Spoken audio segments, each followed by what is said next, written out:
अमृता, स्वागत है आपका वेदास्त्र पर। आज मैं आपके साथ डिस्कस करने वाली हूँ क्लास 12th का ह्यूमन रिप्रोडक्शन का 8th लेक्चर। तो चलिए स्टार्ट करते हैं। सबसे पहले हमने 7th लेक्चर में फीमेल एक्सेसरी डक्ट्स तक कंप्लीट पढ़ लिया था। इसमें हम पढ़ेंगे फीमेल एक्सेसरी ग्लैंड्स के बारे में।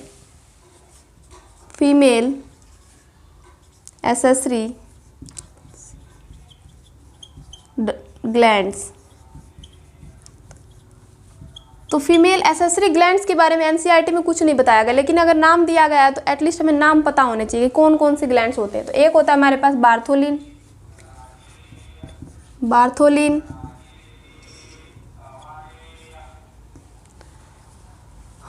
ग्लैंड, और एक होता है हमारे पास स्केन्स ग्लैंड।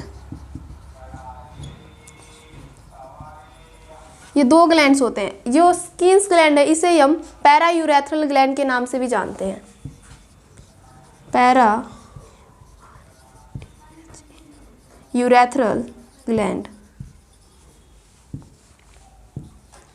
तो ये थे हमारे फीमेल एक्सेसरी ग्लैंड्स के बारे में। ये एनसीईआरटी में नहीं दिया गया है, ठीक है, फिर भी मैंने नाम एटलीस्ट बता दिए। अब हम देखते हैं फीमेल एक्सटर्नल जेनिटेलिया के बारे में।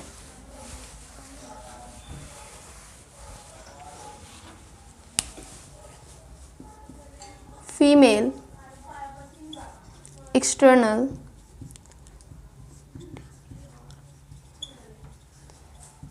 Genitalia,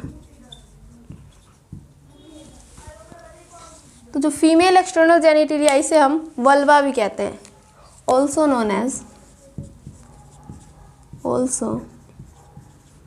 known as vulva. और एक फीमेल एक्सटर्नल जेनिटेलिया में कौन कौन से स्ट्रक्चर्स मौजूद होते हैं वो हम लिखते हैं अभी। It consist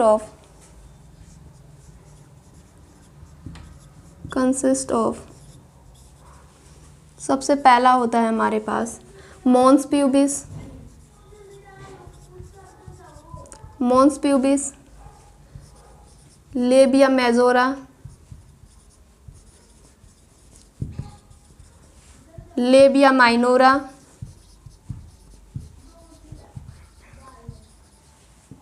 clitoris and hymen. ये सारे के सारे स्ट्रक्चर्स मौजूद होते हैं एक फीमेल एक्सटर्नल जेनिटेलिया में। अब हम इसे स्ट्रक्चर से समझेंगे।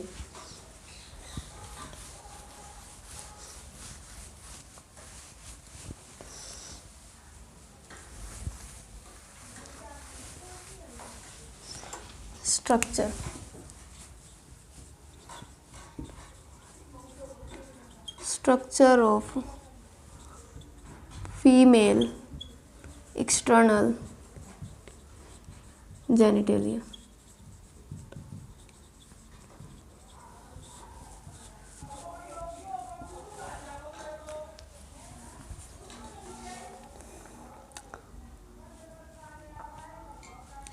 देखो,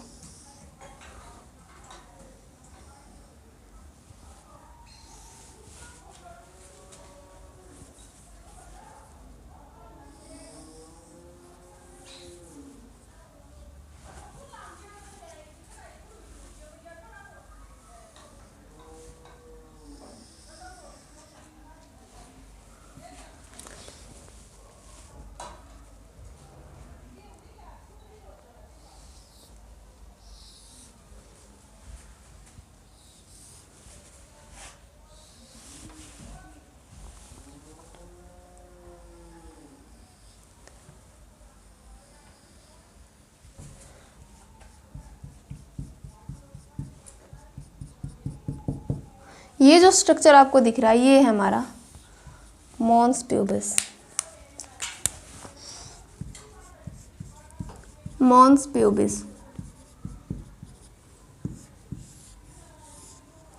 ये जो मॉन्स प्यूबिस होता है ये कुशन लाइक होता है, फैटी टिश्यू का बना होता है एंड प्यूबिक हेयर प्रेजेंट होते हैं इसके ऊपर।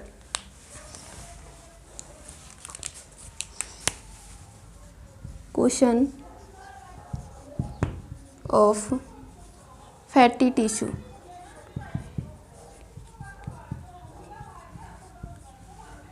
cushion of fatty tissue covered with covered with skin and pubic hair,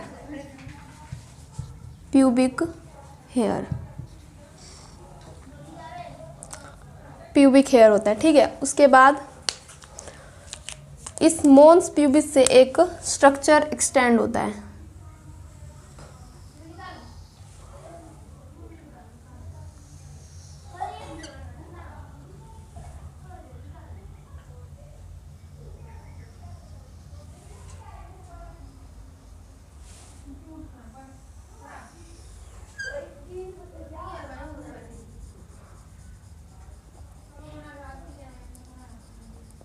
और ये जो दिख रहा है ये है लेबिया मेजोरा।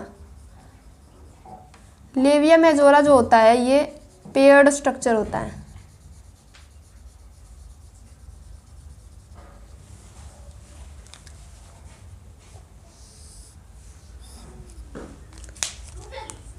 लेबिया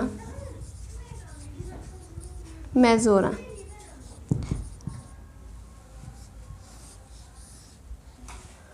पेयर्ड होता है।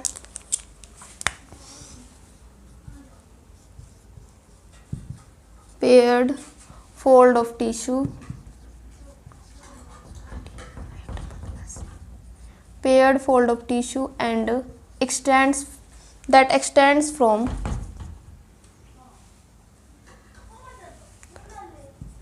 that, और ये स्टार्ट होता है कहाँ से, मोन्स प्यूबिस से, that extends from mons pubis,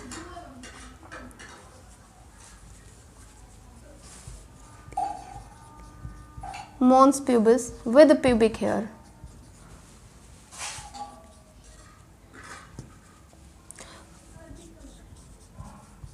pubic hair। यहाँ पर भी इस लेबियम मेजोरा पर भी प्यूबिक हेयर प्रेजेंट होते हैं। एंड surrounds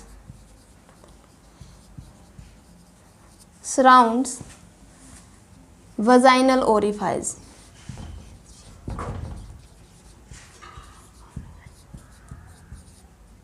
ओरिफाइस का मतलब होता है ओपनिंग। यहाँ होती है हमारी वेजाइना। ये जो स्ट्रक्चर है ये वेजाइना है।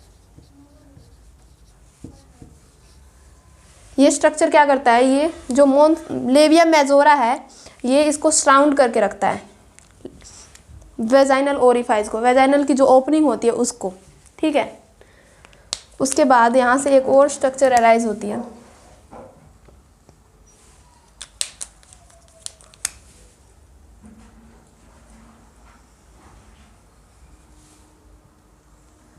लेबिया मेजोरा के जस्ट नीचे लेबिया माइनोरा होता है और ये भी पेयर्ड स्ट्रक्चर होता है।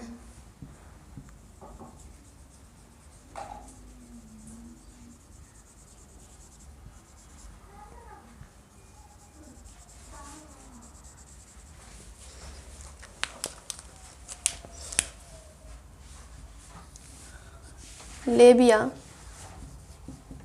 Minora,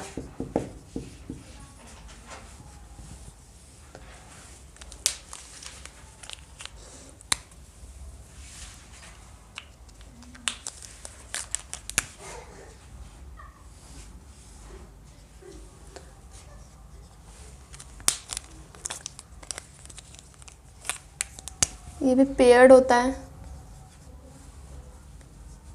paired fold of tissue under labia majora.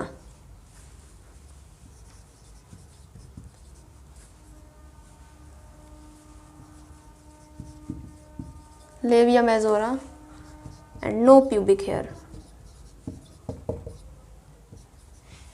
यहाँ प्यूबिक हेयर प्रेजेंट नहीं होता, ठीक है। उसके बाद यहाँ पर हमारा एक छोटा सा स्ट्रक्चर प्रेजेंट होता है, finger like projection, finger like structure, इसे हम बोलते हैं क्लाइटोरिस। इसको मैं इधर लेबल करती हूँ। ये हमारा क्लाइटोरिस। क्लाइटोरिस, ये क्लाइटोरिस जो होता है ना हमारा, ये फिंगर लाइक स्ट्रक्चर होता है, छोटा स्ट्रक्चर होता है, फिंगर लाइक प्रोजेक्शन होता है और प्रेजेंट होता है ये दो लेबिया माइनोरा के जंक्शन के ऊपर। तो क्लाइटोरिस के बारे में आप लिख सकते हो टीनी होता है, tiny and finger like projection, finger like projection present at the junction of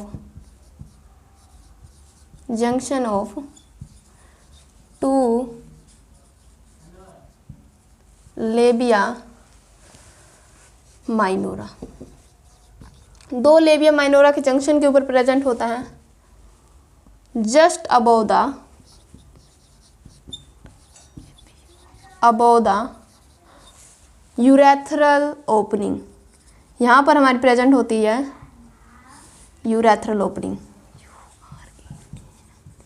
urethral ओरिफाइज या यूरेथ्रल ओपनिंग कह सकते हैं, क्योंकि ओरिफाइज को ही हम ओपनिंग कहते हैं। Opening just above the urethral opening, opening.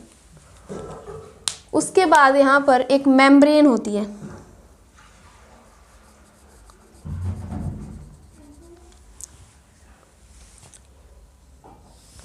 जिसे हम बोलते हैं हाइमन।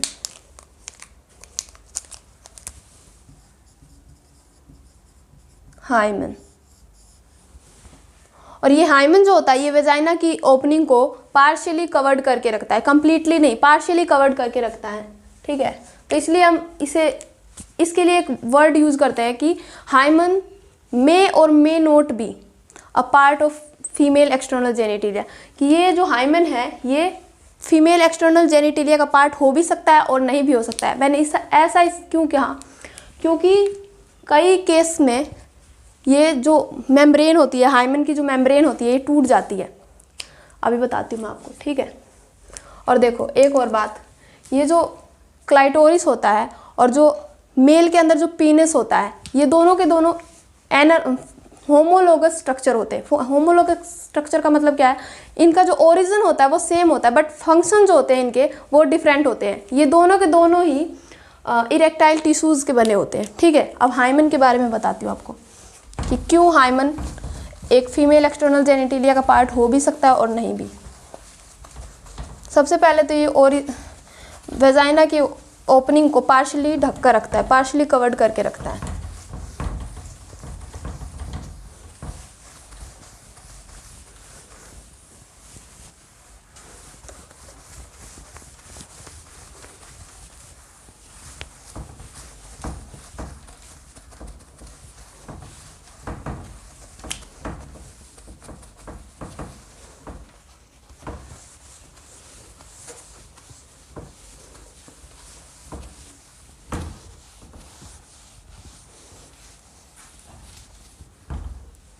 हाइमन के बारे में लिखो आप।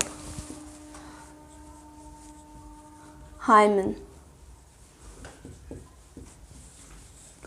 that membrane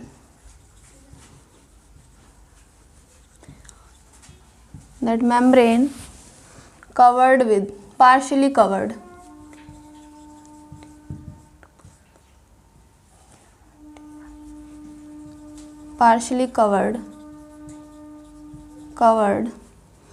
vagina orifice, vaginal orifice का मतलब है ओपनिंग।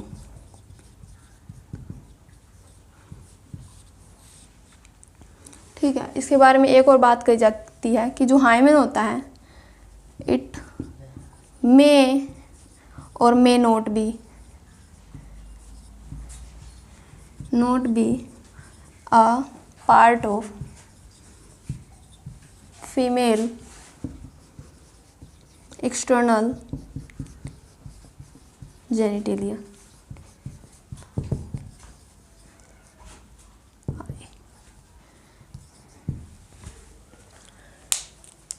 फीमेल एक्सटर्नल जो हाइमन है ये एक फीमेल एक्सटर्नल जेनिटेलिया का पार्ट हो भी सकता है और नहीं भी हो सकता। क्यों? क्योंकि कई केस में ये कहा जाता है कि ये जो फीमेल एक्सटर्नल हाइमन की जो मेम्ब्रेन है ये टूट जाती है और इस फीमेल एक्सटर्नल जेनिटेलिया की जो मेम्ब्रेन होती है वो टूट जाती है और due to multiple other reason, कई सारे रीज़न हैं इसके, लेकिन उनमें से जो बहुत कॉमन रीज़न है वो ये रीज़न होता है कि द फर्स्ट सेक्सुअल इंटरकोर्स, पहले सेक्सुअल इंटरकोर्स के बाद जो ये मेम्ब्रेन होती है ये टूट जाती है। बट क्या एक यही एकलौता रीज़न है कि हाइमन की जो मेम्ब्रेन है वो टूट जाए? नहीं। Due to multiple other reason also hymen में भी ब्रोकन, हाइमन टूट सकती है। जैसे कि कोई फीमेल्स होते हैं वो बहुत हैवी एक्सरसाइज कर रही है तो भी जो हाइमन की मेम्ब्रेन है वो टूट सकती है। जैसे कि साइकिलिंग, हॉर्स राइडिंग और सडन जोल्ट, कोई झटके वाली एक्टिविटी कर रही है तो भी ये जो हाइमन की मेम्ब्रेन है ये टूट सकती है। ठीक है, तो इसीलिए एक एनसीईआरटी में एक लाइन कही गई है कि द प्रेजेंस और absence of hymen is it a reliable indicator of virginity. क्या आप बताइए कि क्या वर्जिनिटी का, क्या हाइमन की प्रेजेंस और एब्सेंस ये बताती है कि कोई वर्जन है या नहीं? What is the meaning of version? Version का मीनिंग होता है कि जिसने सेक्सुअल एक्सपीरियंस ना किया हो, जिसने सेक्सुअल इंटरकोर्स ना किया हो। ठीक है, तो इसका आंसर होगा नोट। क्यों? क्योंकि अगर ये होता कि हाँ सेक्सुअल इंटरकोर्स के बाद ही हाइमन की जो मेम्ब्रेन होती है वो टूट जाती है, बट ऐसा नहीं है। इसके बहुत सारे रीजंस हैं, इसके अलावा भी और सारे। एक इस तरह का स्ट्रक्चर होता है जिसे हम बोलते हैं मेंस्ट्रुअल कप।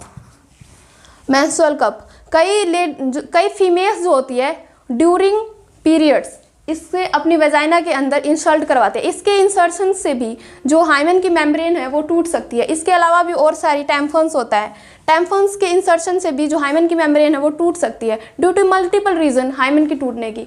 इसलिए ये गारंटेड नहीं है कि फर्स्ट सेक्सुअल इंटरकोर्स के बाद ही हाइमन की मेम्ब्रेन टूटती है, बट ऐसा कहा जाता है, लेकिन ऐसा नहीं है। तो ये कोई रिलायबल इंडिकेटर नहीं है कि कोई वर्जिनिटी है या नहीं, हाइमन की प्रेजेंस और एब्सेंस ये नहीं बताती है। ठीक है, तो अब हम इसे फ्लो चार्ट की फॉर्म में लिख लेते हैं।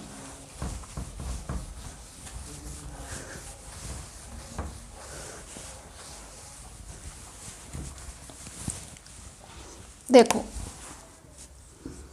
Hymen may be broken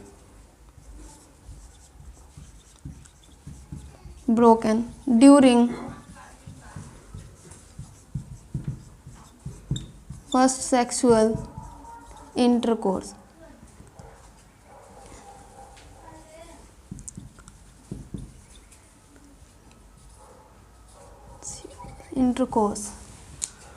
But may also be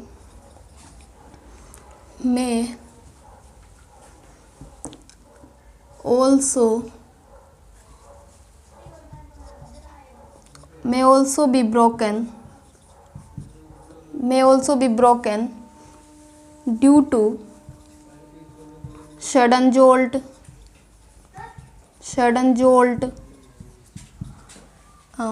due to sudden jolt से भी हो सकता है, और fall experience,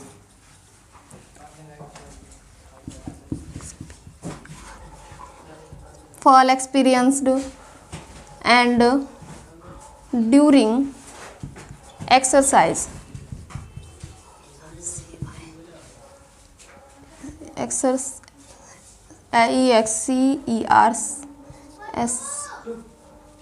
exercise during exercise, जैसे साइकिलिंग हो गया,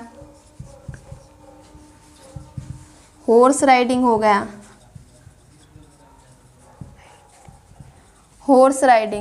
एंड ड्यू टू इंसर्शन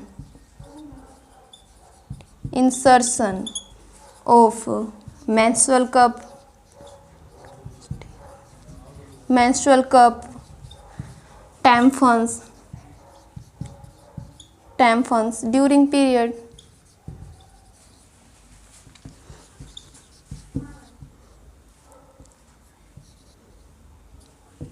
तो इसका कंक्लूजन क्या होगा? कंक्लूजन कि द प्रेजेंस और absence of hymen is not a reliable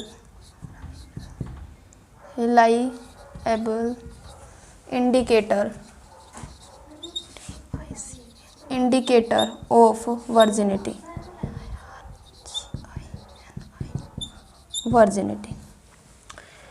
hymen के प्रेजेंस और हाइमन की जो प्रेजेंस है और जो एब्सेंस है वो ये इंडिकेट नहीं करती कि कोई वर्जन है या नहीं है, ये रिलायबल इंडिकेटर नहीं है। ठीक है, तो ये हो गई हमारी हाइमन के बारे में।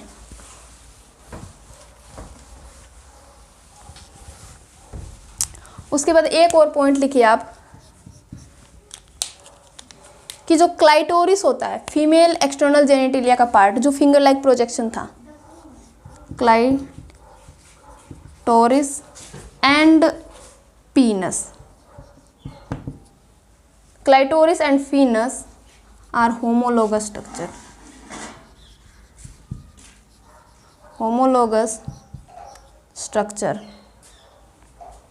with same origin होता है but different function,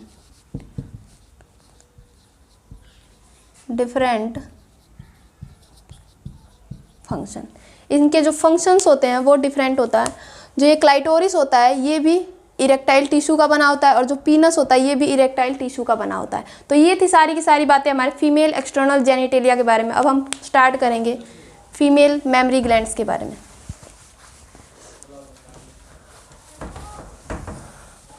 तो देखो, जब हम 11th क्लास में एनिमल किंगडम पढ़ते हैं तो वहाँ पर हम किसके बारे में पढ़ते हैं? क्लास मैमेलिया के बारे में।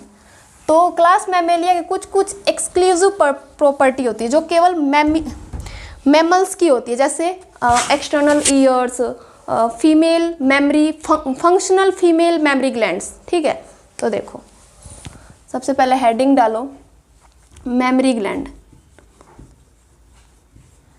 मेमरी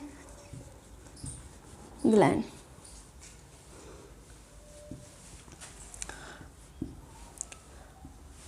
मेमरी ग्लैंड जो होती है वो मेल और फीमेल दोनों के अंदर प्रेजेंट होती है, लेकिन अगर फंक्शनल की बात की जाए तो आपको लैक्टेशन या फिर ब्रेस्ट फीडिंग ये किसके अंदर देखने को मिलती है? ये देखने को मिलती है हमारी फीमेल्स के अंदर। तो जो फीमेल्स की मेमरी ग्लैंड्स होती है वो फंक्शनल होती है। फंक्शनल मेमरी ग्लैंड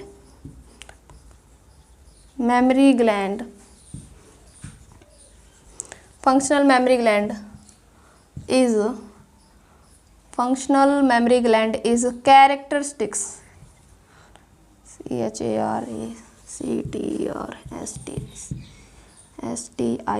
characteristics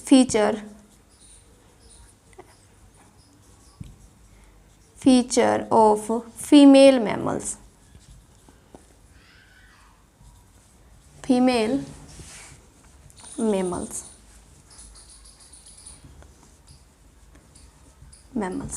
ठीक है।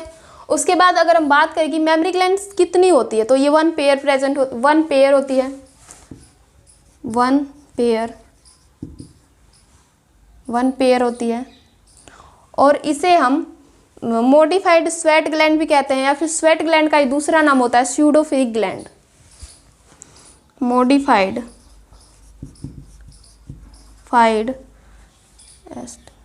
स्वेट ग्लैंड या फिर स्वेट को ही हम स्यूडोफिलिक ग्लैंड भी कहते हैं। स्यूडोफिलिक ग्लैंड, ठीक है।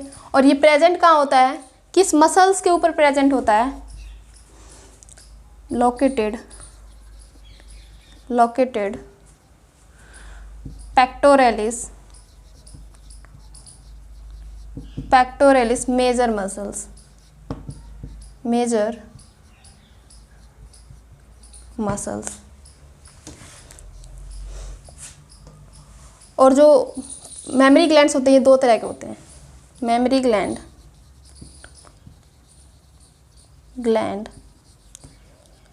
हैज़ वेरिएबल, एक बार आप लिखो फिर समझा दूँ, वेरिएबल अमाउंट ऑफ फैट। और दूसरा ग्लैंड्यूलर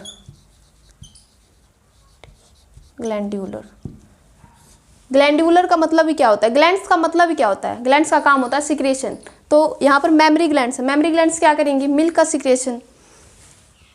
तो देखो variable amount of fat, variable amount का मतलब क्या है, फीमेल टू फीमेल जो फैट होता है ये डिसाइड करता है मेमोरी ग्लैंड की साइज को, ठीक है। उसके बाद ग्लैंड्यूलर में अभी जैसे हम आगे अच्छे से डिस्कस करेंगे कि पहले ग्लैंड्यूलर में लोब्स आती हैं, लोब्स टिब्यूल बनाती है, टिब्यूल से डक्ट बनता है, डक्ट से एम्प्यूला, ऐसे निपल्स तक सारे पढ़ेंगे। हैज़ मेमोरी लोब्स, ठीक है। ये सारी बातें हो गई हमारी मेमोरी ग्लैंड्स के बारे में। अब हम स्ट्रक्चर देखेंगे मेमोरी ग्लैंड का।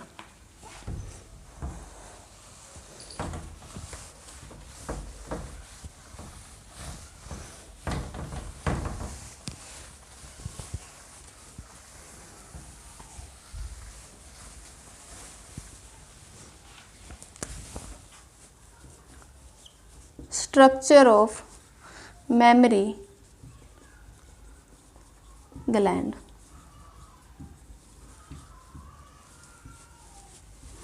तो देखो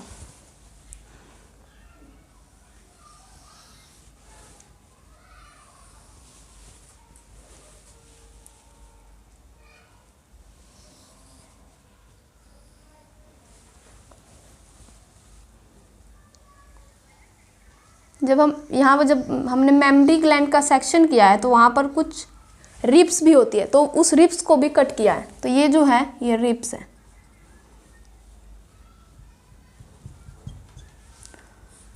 कट ऑफ रिप्स, ठीक है। और मैंने अभी बताया था कि जो मेमोरी ग्लैंड्स होती है वो एक मसल्स के ऊपर प्रेजेंट होती है, वो मसल्स यहाँ प्रेजेंट होती है। इस मसल्स का नाम होता है पेक्टोरलिस मेजर मसल्स। ये जो मैंने ग्रीन कलर से बनाया आपको, ये है हमारा पेक्टोरलिस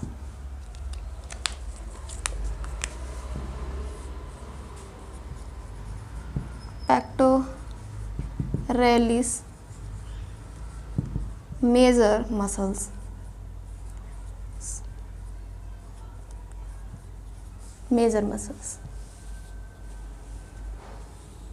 इसके अलावा मैं आपको बताऊं, ये जो मेमोरी ग्लैंड्स होती है, एक मेमोरी ग्लैंड्स में कम से कम 15 से 20 मेमोरी लोब्स होती हैं। 15 से 20 तो नहीं दिखा पाऊंगी, बट हाँ जितना दिखा पाऊंगी उतना देखो आप। ये जो स्ट्रक्चर है ये है मेमोरी लोब्स,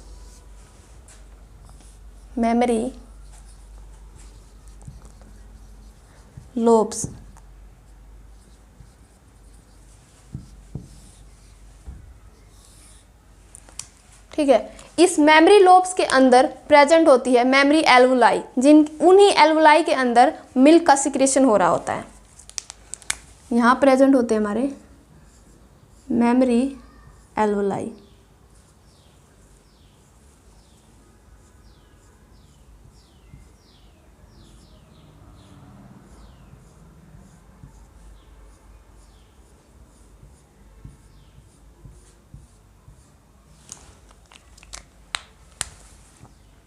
ये क्या है हमारे मेमोरी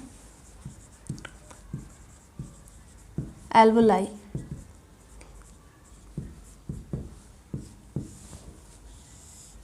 इन्हीं मेमोरी एल्वुलाई के अंदर मिल्क का सिक्रेशन हो रहा होता है।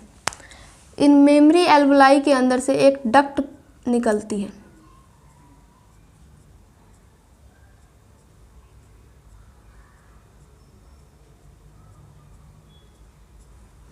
और इस डक्ट एक टिब्यूल निकलती है, टिब्यूल, और इस टिब्यूल का नाम है मेमोरी टिब्यूल,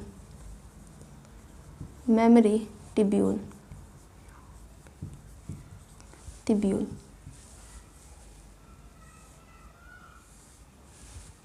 यहाँ भी इन सारे एल्वुलाई से भी वही टिब्यूल निकलेंगी।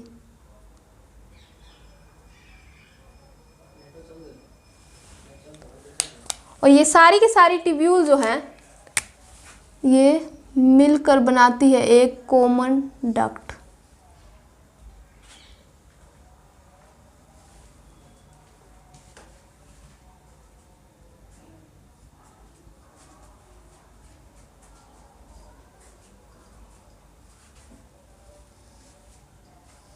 जिसका नाम होता है मेमोरी डक्ट, मेमोरी डक्ट। और ये मेमोरी डक्ट आगे जाकर स्वेल हो जाता है। आपने पढ़ा था ना उसमें भी, जब मैं एसेसरी डक्ट्स के बारे में पढ़ा रही थी तो मैंने वहाँ पे एम्पूला के बारे में बताया था कि एम्पूला एक स्वेलन पोर्शन था ऐसे, जिसके अंदर क्या हो रहा था, फर्टिलाइजेशन हो रहा था। तो ये भी यहाँ जाकर स्वेल हो जाता है।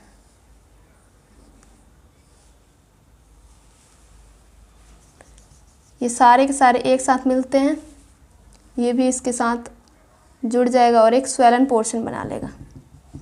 इसके अंदर मिल्क हमारा स्टोर होता है। इसका नाम है एम्प्यूला, एम्प्यूला। और ये एक डक्ट से जॉइन होकर यहाँ खुलता है। इस डक्ट का नाम है लैक्टिफेरस डक्ट। लैक्टिफेरस डक्ट क्यों? क्योंकि ये मिल्क को लेकर आ रही है। तो लैक्टो का मतलब भी होता है मिल्क। फेरस डक्ट, ठीक है। और ये जो आपको दिखाई दे रहा है ये है हमारा nipple.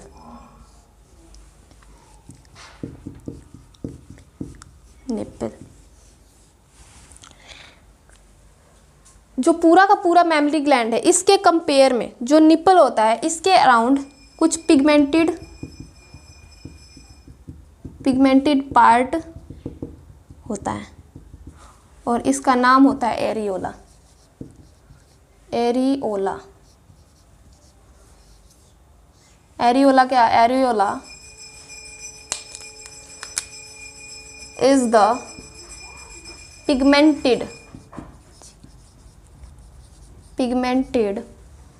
pigmented part around nipple, around nipple. इस निप्पल के अराउंड एक पिगमेंटेड पार्ट होता है जिसका नाम होता है एरियोला। तो ये जो स्ट्रक्चर था हमारा, इसके अंदर भी ये सारे के सारे एल्वुलाई स्ट्रक्चर प्रेजेंट होंगे, टिब्यूल, डक्ट, ये सारे के सारे स्ट्रक्चर्स प्रेजेंट होंगे, ठीक है। तो ये था हमारा स्ट्रक्चर मेमोरी ग्लैंड का। अब जितनी भी बातें मैंने आपको बताई उन सबको हम फ्लो चार्ट्स की फॉर्म में लिख लेते हैं।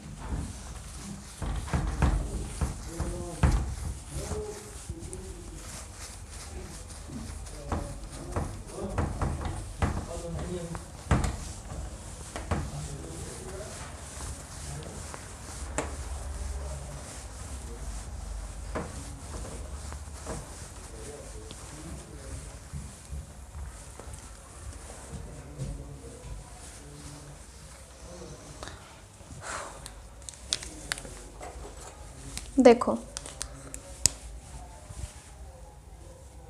जो ग्लैंड्यूलर टिश्यू होता है, ग्लैंड्यूलर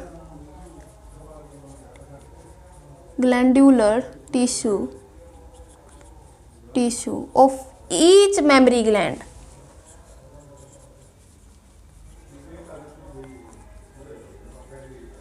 मेमोरी ग्लैंड, हर एक मेमोरी ग्लैंड में इज डिवाइडेड इनटू कितने में डिवाइड होता है? ये मैंने अभी बताया था आपको कि 50 to 20 मेमोरी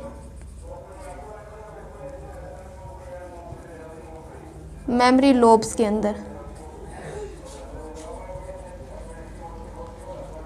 अंदर, डिवाइड होती है। ठीक है, उसके बाद ये जो मेमोरी लोब्स है ये क्लस्टर जैसे स्ट्रक्चर्स होते हैं। क्लस्टर जैसे स्ट्रक्चर्स कौन से थे? एल्वोलाई। और ये मिल्क फॉर्मिंग स्ट्रक्चर बनाते हैं। मेमोरी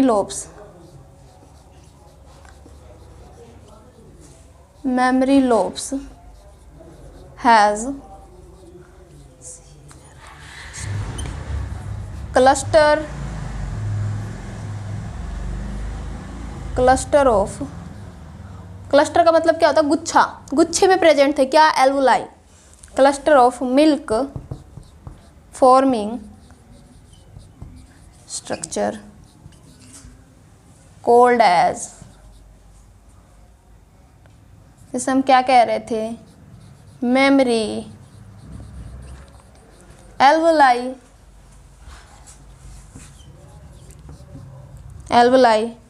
and also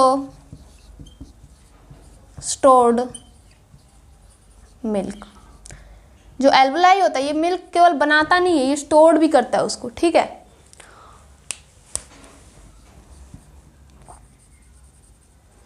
उसके बाद इन मिल्क्स को लेकर कौन जाएगा? Memory tubule. From here milk carried via memory gland, MEMORY, memory tubule. ठीक है, और मेमोरी ट्यूब्यूल जो है वो फर्दर किससे जुड़ेगी? मेमोरी डक्ट से। यहाँ लिखती हूँ मैं ऊपर,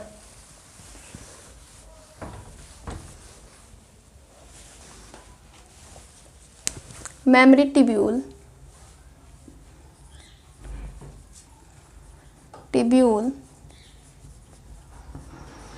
joins to form memory duct,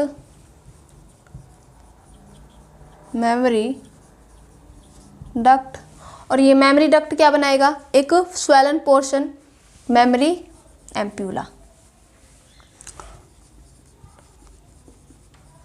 memory duct joins to form wider ampulla।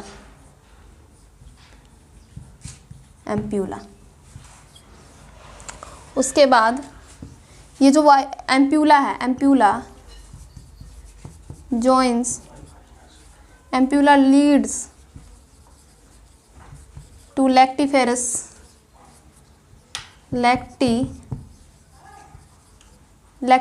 duct, ये lactiferous duct में एंड ओपन into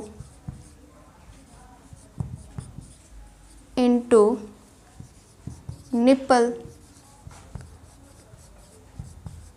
और ये ऊपर कहाँ होता है? निप्पल में। ठीक है, तो ये थी सारी की सारी हमारी बात मेमोरी ग्लैंड्स के बारे में। अब हम जो एल्वोलाई के बारे में मैंने बताया था कि मिल्क जो होता है वो एल्वोलाई के अंदर बन रहा होता है एक्चुअल में। तो हम एक प्रॉपरली एल्वोलाई का स्ट्रक्चर देखेंगे कि कैसे मिल्क बन रहा होता है उसके अंदर। ठीक है,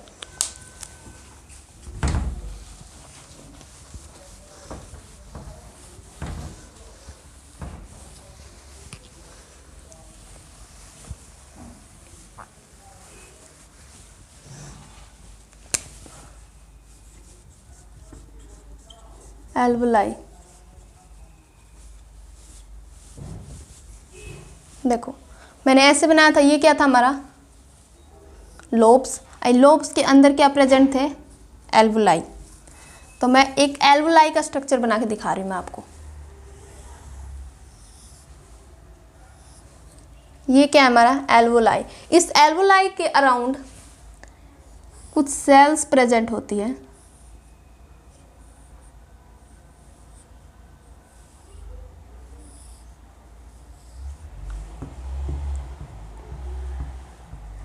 इस सेल्स का नाम होता है एपिथेलियल सेल।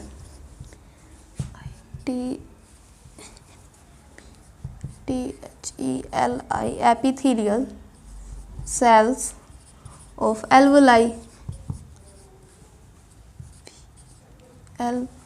ALVEOLI, alveoli. और उसके बाद इस एपिथेलियल सेल्स के बाहर एक और सेल्स मौजूद होती है,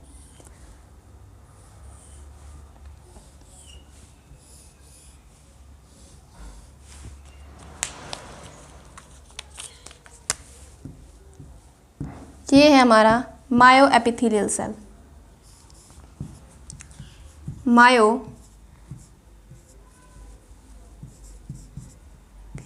THELI, एपिथेलियल सेल्स। तो ये जो एपिथेलियल सेल्स है एल्वुलाई की, इस पर प्रेजेंट होते हैं हमारे रिसेप्टर। किसके रिसेप्टर प्रेजेंट होते हैं?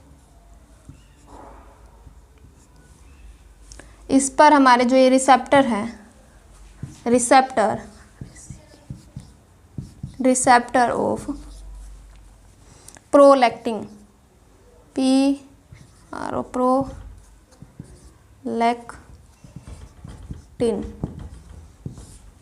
प्रोलैक्टिन के रिसेप्टर प्रेजेंट होते हैं, ठीक है। और इसके ऊपर भी हमारे रिसेप्टर प्रेजेंट होते हैं, इस मायो एपिथेलियल सेल्स के ऊपर। तो इसके ऊपर जो रिसेप्टर प्रेजेंट होते हैं वो होते हैं रिसेप्टर ऑफ ऑक्सीटोसिन।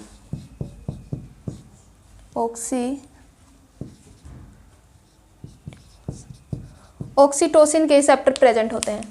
तो देखो क्या होता है, ये जो मायो एपिथेलियल की सेल्स होती है इस पर प्रोलैक्टिन की रिसेप्टर प्रेजेंट होता है। प्रोलैक्टिन क्या करता है? प्रोलैक्टिन मिल्क बनवाता है, और जब ये मिल्क इसके अंदर बन गए तो ये मिल्क इसके अंदर ही थोड़ी रहेगा, एल्वुलाई के अंदर, इसे बाहर भी निकलना है। तो इसको बाहर निकालने में हेल्प करता है ऑक्सीटोसिन।